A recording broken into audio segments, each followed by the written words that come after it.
Que a gloriosa paz do nosso Senhor e Salvador Jesus Cristo esteja com todos nós. Vamos dar continuidade ao nosso estudo da palavra do Senhor com o tema tabernáculo. Nós já estudamos algumas peças, passamos pelo átrio, no altar de holocausto, na bacia de bronze, entramos no lugar santo e falamos a respeito do candelabro de ouro. E agora, nesta vez, nós iremos falar a respeito da mesa dos pães da proposição. Glória a Deus. Vamos fazer a leitura oficial do nosso estudo, que se encontra em Êxodo capítulo 25, os versos 8 e 9, que nos diz: E me farão um santuário e habitarei no meio deles, segundo tudo o que eu te mostrar, para modelo do tabernáculo e para modelo de todos os seus móveis ou utensílios, assim mesmo o fareis. Glória a Deus. Nós vamos estudar nesta noite, como eu falei, a respeito de uma peça também muito gloriosa, que é a mesa dos pães, e vamos ver aqui o texto que sugere esta solicitação do Deus Todo-Poderoso para a construção desta peça. Aqui mesmo em Êxodo, no capítulo de número 25, os versos 23 adiante, diz: Também farás a mesa de madeira de acácia. Terá o comprimento de 2 côvados, a largura de 1 côvado e a altura de 1 côvado e meio. De ouro puro a cobrirás e lhe farás uma bordura de ouro ao redor. Nós vamos ler até aqui, depois se quiserem, pode ler também os versículos 25 até o versículo de número 30. Eu gostaria de ler apenas o 30 aqui nesta feita, e na oportunidade vocês leem todo o conteúdo. O 30 nos diz assim: Porás sobre a mesa os pães da proposição diante de mim perpetuamente. Aqui estava a solicitação de Deus para a construção desta peça, aquela peça colocada no lugar santo, chamado mesa dos pães da proposição. Aquela mesa foi feita com madeira de acácia e revestida com ouro puro. Como eu já falei anteriormente, a madeira de acácia representava a natureza humana do Cristo que haveria de vir para resgatar a humanidade. A sua cobertura de ouro demonstrava a sua divindade, sendo ele o Senhor, o Deus Todo-Poderoso. E quando nós estudamos a respeito desta peça, mesa, é muito interessante falar sobre ela. Ela colocada no lugar santo, e a Bíblia nos diz que o Senhor ordenou que se colocasse os pães da proposição em 2 fileiras, cada fileira contendo 6 pães. E todos os dias o sacerdote entrava ali 2 vezes por dia para poder dar manutenção à mesa. Interessante dizer que as fileiras com 6 pães, sendo 2 fileiras, sabemos que contabiliza 12 pães.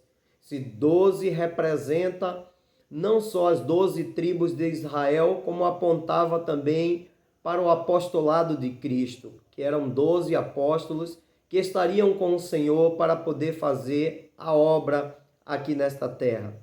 E quando nós falamos a respeito desta mesa e deste pão, é muito glorioso. Pão da proposição. Proposição significa ato ou efeito de propor, ou seja, é uma proposta ou uma sugestão. Como eu falei, todas as peças do tabernáculo, elas apontam para Jesus. Elas estavam mostrando Jesus e sempre mostrando uma característica do Cristo, a forma como ele deveria atuar e o que ele representa para a humanidade. E aqui o pão estava representando Cristo. Então, como nós dissemos, proposição significa ato ou efeito de propor, ou seja, é uma proposta. Na verdade, Deus estava fazendo uma proposta para a humanidade, em que Jesus Cristo deveria vir ao mundo como pão para poder saciar a fome de muitos, para ser dilacerado em favor das nossas vidas, para que nós tivéssemos nele a oportunidade de vida eterna.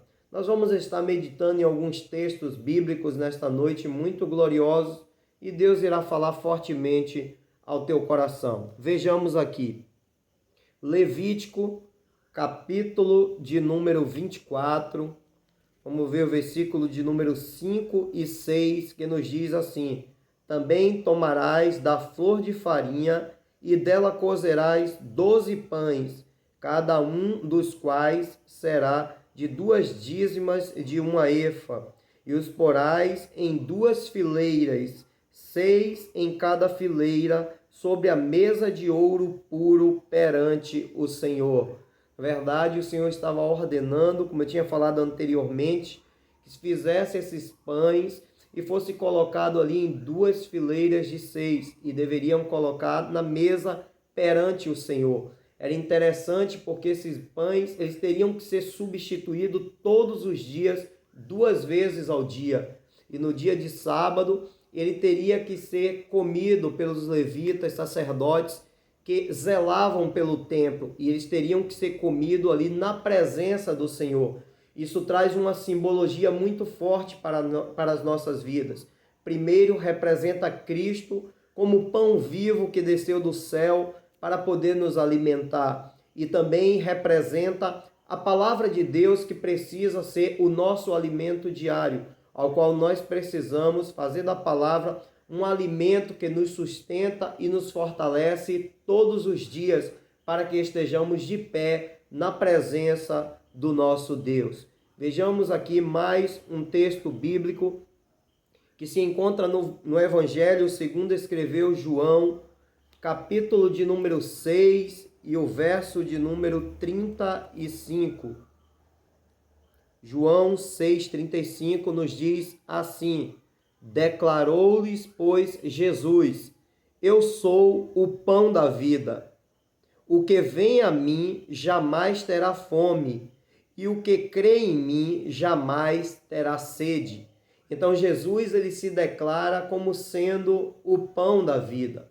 E ele afirmou que todo aquele que vier até ele jamais terá fome. Então precisamos entender que nós precisamos a cada dia nos alimentar de Cristo. Nós precisamos ter Cristo como a nossa essência e como nosso alimento. E para isso ele deixou a sua palavra.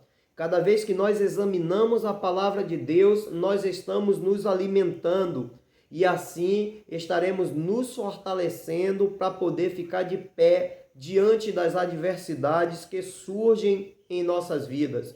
Não podemos fazer pouco caso da palavra, mas precisamos fazer dela o nosso alimento. Precisamos viver a palavra, precisamos ter a palavra em nossa mente, em nossos corações, todos os dias de nossa vida. Assim como o pão era trocado todos os dias naquela mesa, nós precisamos também a cada dia ter a palavra de Deus em nossa mente e em nossos corações. Então medite nisso e seja forte na presença do Deus Todo-Poderoso. Os versículos de número 48 ao 51 deste mesmo capítulo 6 do Evangelho de João nos diz assim: eu sou o pão da vida. Vossos pais comeram o maná no deserto e morreram. Este é o pão que desce do céu, para que todo o que dele comer não pereça. Eu sou o pão vivo que desceu do céu. Se alguém dele comer, viverá eternamente. E o pão que eu darei pela vida do mundo é a minha carne. Então Jesus está declarando enfaticamente que ele é o pão da vida. Ele disse: eu sou o pão da vida. E ele retrata que os nossos pais, os antepassados, os profetas, sacerdotes, eles comeram do pão que desceu do céu, o maná ali no deserto. Mas aqui Cristo está declarando ser o pão vivo que desceu do céu para alimentar a humanidade. E ele disse que todo aquele que comer desse pão, ele não perecerá. Então nós precisamos nos alimentar. E é muito claro quando ele diz no verso 51, e o pão que eu darei pela vida do mundo é a minha carne. Então Jesus ele foi dilacerado na cruz do Calvário para poder saciar a fome que nós temos. E nós precisamos fazer uso. Mas como que nós iremos comer deste pão que é Cristo, que desceu do céu, o pão vivo que desceu do céu, para poder alimentar as nossas vidas? Vejamos o Evangelho segundo escreveu Lucas, o capítulo de número 22. Lucas 22 e o versículo de número 19. Glória a Deus.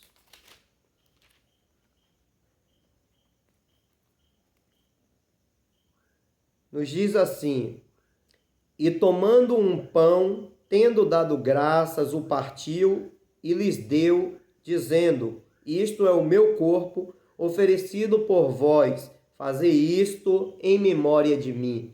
Ou seja, quando o Senhor realizou a Santa Ceia, ele pegou aquele pão, ele partiu e ele ofereceu aos seus apóstolos, dizendo que este era o seu corpo que estava sendo oferecido por amor daquelas vidas. Então, cada vez que nós celebramos a Santa Ceia do Senhor, que nós participamos deste ato tão glorioso e nós comemos daquele pão, nós estamos demonstrando para o mundo que nós estamos em comunhão, não só com o corpo que é a igreja, mas estamos em comunhão com o nosso Cristo, que é o pão vivo que desceu do céu. Então nos alimentamos e assim nos tornamos fortes e nos fazemos um com Cristo. E assim nós temos a oportunidade da vida eterna. E quando nós falamos a respeito da palavra, que é o nosso alimento diário, nós podemos fazer menção do que a palavra do Senhor nos diz lá no livro do Salmo 1, que diz: antes tem o seu prazer na lei do Senhor, e na sua lei medita de dia e de noite, pois será como uma árvore plantada junto aos ribeiros de água, cujas folhas não caem, e o fruto dá na estação própria, e tudo quanto fizer prosperará. A palavra de Deus ela é muito poderosa e nós precisamos fazer uso dela todos os dias. Se nós formos observar em Hebreus, capítulo 4 e o versículo de número 12, diz: porque a palavra de Deus é viva e eficaz, e mais penetrante do que espada alguma de dois gumes, e vai até a divisão da alma e do espírito, das juntas e medulas, e é apta para discernir os pensamentos e intenções do coração.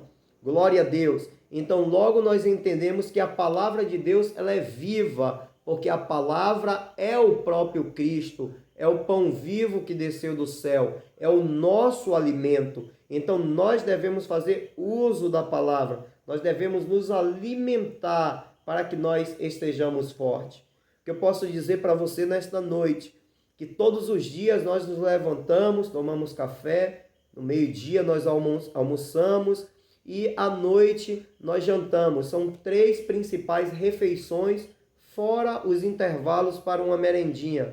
E precisamos deste alimento todos os dias para que a gente possa viver cada dia com saúde, com força, com vigor e com vitalidade. Assim também na nossa vida espiritual, nós precisamos nos alimentar todos os dias da palavra. Aí está a importância da leitura da palavra, do ouvir a palavra de Deus num culto, de participar da congregação dos santos, para poder estar fortalecendo o nosso espírito. Então tome posse da palavra de Deus nesta noite, com a mesa dos pães, da proposição, a proposta que o Senhor fez para nós, de comermos deste pão vivo que desceu do céu, para que tenhamos força e alcançarmos a vida eterna. Não negligencie esta oportunidade que o Senhor nos conferiu, mas tome posse e seja mais que vencedor. Que o Senhor Jesus te abençoe grandemente nesta noite, que você possa ser muito mais que abençoado, em nome de Jesus Cristo. E para você que ainda não é inscrito em nosso canal, corre lá, se inscreve, deixa o seu like, compartilha com seus amigos, com seus familiares, para que eles possam também estar ouvindo desta palavra e a cada dia crescendo na graça e no conhecimento do Senhor. Deus abençoe a cada um, em nome de Jesus.